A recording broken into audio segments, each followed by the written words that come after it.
Thank you all for No worries. bearing with me here. I didn't want to stop you. I got. No, that's all right. I saw the both. I was like, this is it.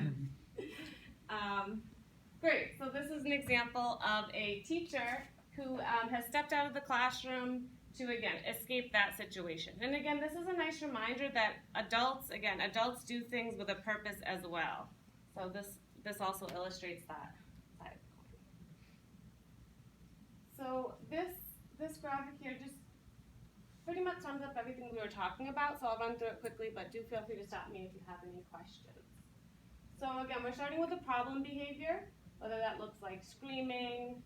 For our kids who need additional support, that might look like an aggressive behavior.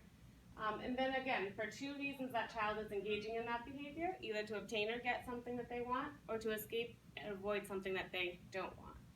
And usually there's three different areas or different outcomes that the child is trying to achieve, and that's stimulation or sensory gain, or avoiding that, a social gain of attention, which that can be either peers or adults, right? So the cartoon before, that child was looking for adult attention, so that would fall into the adult category. But a child might also act up to get attention from peers, so that's why there's two different areas there.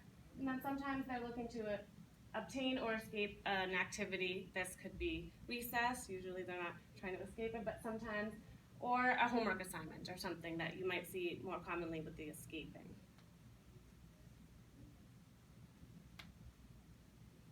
And again, those are just the examples. Positive, you are getting something that you want, and negative, you're avoiding or escaping something that you don't want.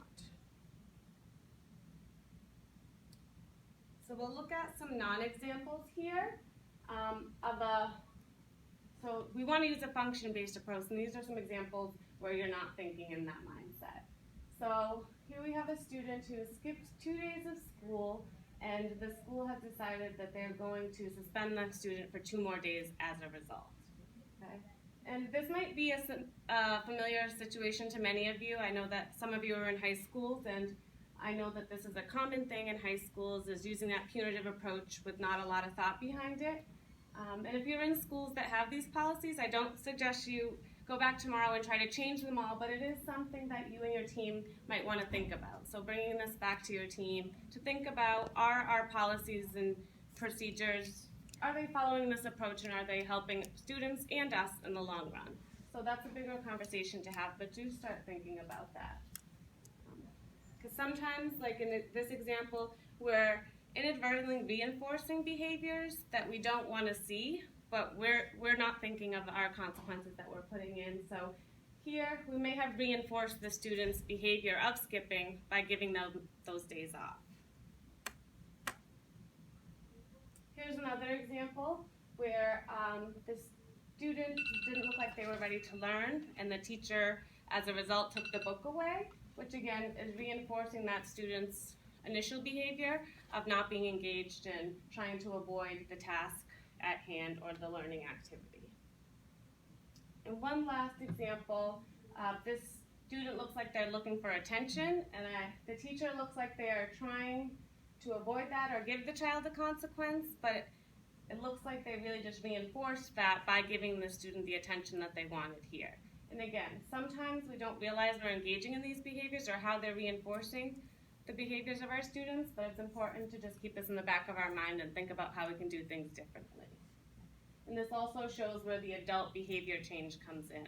You can see here that there are some policies and different actions on the adults that could be changed to help alter the outcome.